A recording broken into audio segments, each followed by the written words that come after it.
Mas, korupsi itu bagus kalau benar dimanfaatkan untuk ekonomi. Demikian awal dialog melalui telepon dengan sahabat saya yang sudah senior namun sangat hobi belajar. Saat ini dia sedang mengambil doktor ekonomi di Missouri University. Bulan lalu saya dikirimi olehnya buku karya terbaru Stephanie Kelton yang berjudul Deficit Myth yang baru saya baca separuh. Walau baru separuh, sepanjang membaca kepala saya berkesimpulan bahwa kalau ini dibaca banyak anak muda, maka bubrah ilmu ekonomi yang diajarkan kampus-kampus ternama. Komentar saya, ini adalah buku berbahaya. Mudah-mudahan anak milenial dan Gen Z tidak mau dan jangan baca buku ini. Kalau baca nanti mereka menggulingkan tetua-tetua pejabat saat ini.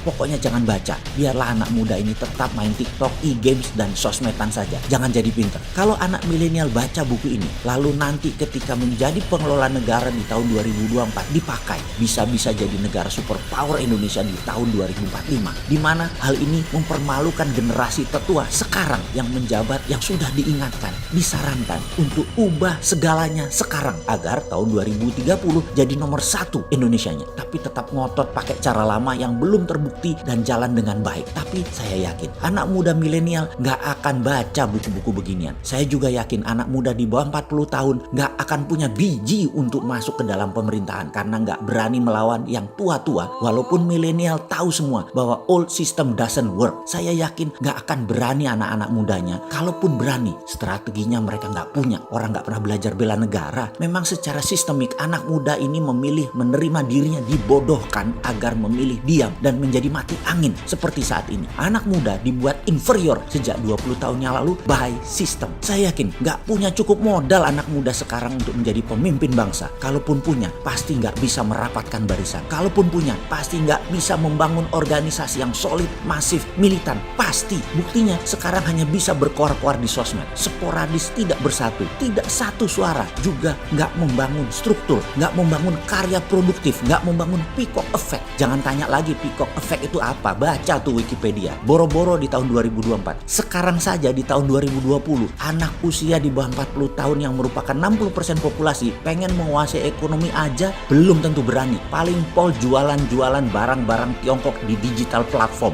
dijual barang-barang asing sesama anak bangsa di marketplace yang juga punya saham terbesarnya adalah asing dan asing lagi tuh marketplace. Mana berani atau mana mau jualan barang karya anak bangsa. Luar negeri gitu, pasang produk anak bangsa di Alibaba, pasang produk di Amazon di Amerika sana, pasang produk di Zaloranya Singapura deh. Berani nggak lu? Saya mengkritik keras begini karena saya walaupun cemen dan deso, saya punya Santara yang coba angkat UKM dengan kekuatan urun dana. Saya punya Dinaran untuk menyaingi GoPay dan pembayaran-pembayaran asing nanti yang namanya Facebook Pay atau IGP dan sejenisnya atau Alipay. Kita mau lawan. Walaupun masih merayap, tapi nggak ngomong doang kayak buzzer di negeri seberang. Juga video kali ini bukan buat buzzer, tapi buat kalian sahabat muda. Saya tantang nyali kalian untuk menjadikan Nusantara di tahun 2024 menjadi negara besar dengan tenaga kalian, pikiran kalian, hati kalian. Kalau kalian memang punya nyali untuk NKRI menjadi berdaulat, lakukan sekarang. Atau kalian masih ingin lagi kekuasaan ini dikasih kepada tetua-tetua seperti saya yang kemungkinan besar hanya memperkaya diri sendiri dan kelompok saya. Muak harusnya kalian dengan orang tua-tua macam kami yang memang dididik agar taklid, takut dengan Tiongkok dan Amerika dan membuat kalian tak bernyali. Sungguh, kalau kalian ingin perubahan harus konstitusional. Bangun diri Anda dalam 2 tahun ke depan hingga tahun 2020. Selama itu, kalian bangun kekuatan ekonomi. Lalu di tahun 2022 sampai 2024, kalian bangun kekuatan politik. 2024 sampai 2029, ambil dan kendalikan. Itu tahun kalian. Bangsa ini bisa besar hanya jika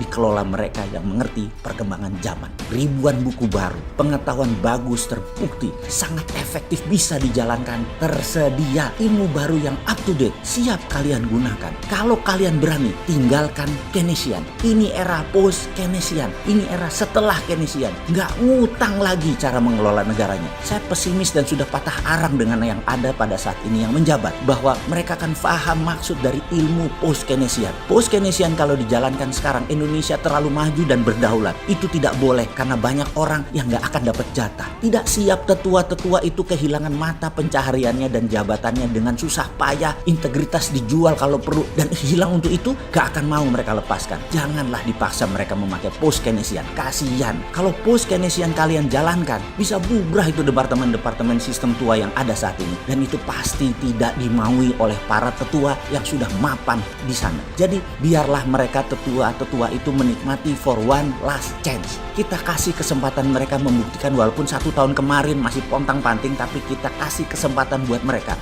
Maunya mereka. Monggo buktikan diri Anda, wahai para tetua. Mau berapa lama? 1 tahun, 2 tahun, atau sampai 4 tahun lagi? Monggo. Tapi kalian anak muda, kalian harus melihat ke depan. Bangun ekonomi kalian secepat-cepatnya bersama-sama. Buatlah rencana besar. Lakukan baby step-nya segera sekarang. Kembali ke pernyataan kurang ajar sahabat saya di awal. Kok bisa korupsi nggak masalah? Gila kamu. Demikian saya nyolot. Dia mengatakan, benar, secara moralitas dan spiritualitas mungkin korupsi itu pendosa dan pasti dosa. Dan itu salah. Namun sisi ekonomi kan melihatnya adalah kemanfaatan ekonomi untuk banyak orang. Demikian dia mengawali argumennya yang dilanjutkan. Kalau korupsi dipakai untuk foya-foya, belanja hal produktif, itu bisa berefek bagus untuk ekonomi. Maksudmu? Saya masih nyolot. Dia pun melanjutkan menjawab. Sayangnya orang korupsi itu takut belanja-belanja harta korupnya, tapi memilih disimpan. Paling top 20%-nya dibelanjakan barang konsumtif itu lagi. Sisanya dia simpen karena takut ketahuan atau ditaruh di luar negeri. Ketika mereka ke luar negeri,